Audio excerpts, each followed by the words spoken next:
सुना आपने, एक साइंटिस्ट शहीद हो गए। ये साइंटिस्ट कोई इसरो का रॉकेट या डीआरडीओ की मिसाइल नहीं बल्कि बम बना रहे हैं। ये वीडियो देखिए।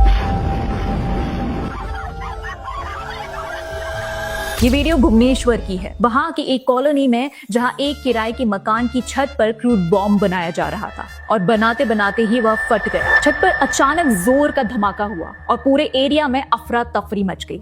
इस ब्लास्ट में 26 साल का शहनवाज मलिक जख्मी हुआ, फिर प्राइवेट हॉस्पिटल में ले जाया गया, लेकिन वहां उसकी डेथ हो गई। वह घर की छत पर बॉम्ब बना रहा था। शहनवाज एक हिस्ट्री शीटर अपराधी था। उस पर अटेम्प्ट टू मर्डर और आर्म्स एक्ट के कई सीरियस केसेस लगे हुए थे। ब्लास्ट में उसकी माँ, उसकी गर्लफ्रेंड और एक दोस्त भी जख्मी हो गए। पुलिस के मुताबिक ये सब मिलकर वहां बॉम्ब बना रहे थे। ये लोग किराए के मकान में रहते थे और मकान मालिक को जरा भी अंदाजा नहीं था कि उनके घर की छत पर क्या चल रहा है। अगर ब्लास्ट थोड़ा और बड़ा होता तो पूरी बिल्डिंग उड़ सकती थी और कई बेगुनाह लोग अपनी जान गंवा सकते थे। पर क्या ये सिर्फ एक इंसिडेंट है या फिर ये बार बार दिखने वाला पैटर्न है? देखिए दोस्तों, उड़ीसा हो, उत्तर प्रदेश हो या वेस्ट बंगाल के कई इलाके हो या फिर कश्मीर, जहां की आबादी के बारे में हम सब जानते हैं कि वहां 99% किसकी आबादी है, इन सब जगहों से क्रूड बॉम्ब और ब्लास्ट की खबरें लगातार सामने आती रहती हैं। ये अलग अलग जगहों की अलग अलग घटनाएं नहीं लगती, बल्कि एक रिपीट होता हुआ सिलसिला दिखता है। अब देखिए, वेस्ट बंगाल में तो ये आम बात सी हो गई है।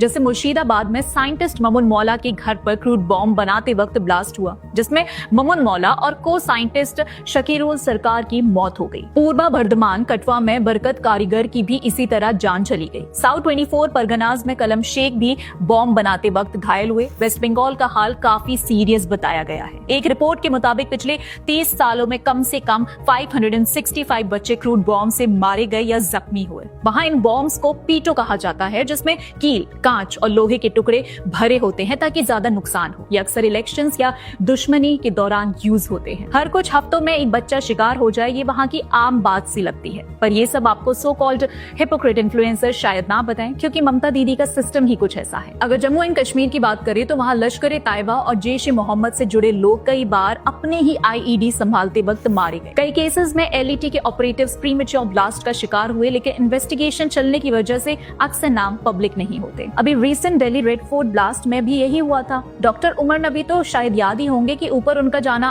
कैसे हुआ था। मतलब ये प्रॉब्लम सिर्फ एक शहर या एक राज्य तक सीमित नहीं है। देश के अलग अलग हिस्सों में ऐसे नेटवर्क बार बार सामने आते हैं और कई केसेस में इन्वॉल्व्ड लोगों के नाम एक ही कम्युनिटी से ज्यादा दिखते हैं, जहां उनकी आबादी ज्यादा है। वैसे कहने को तो टेररिज्म का कोई धर्म नहीं होता, पर हर बार उसका चेहरा एक ही सोच और एक ही मजहबी तालीम से निकलता दिखता है।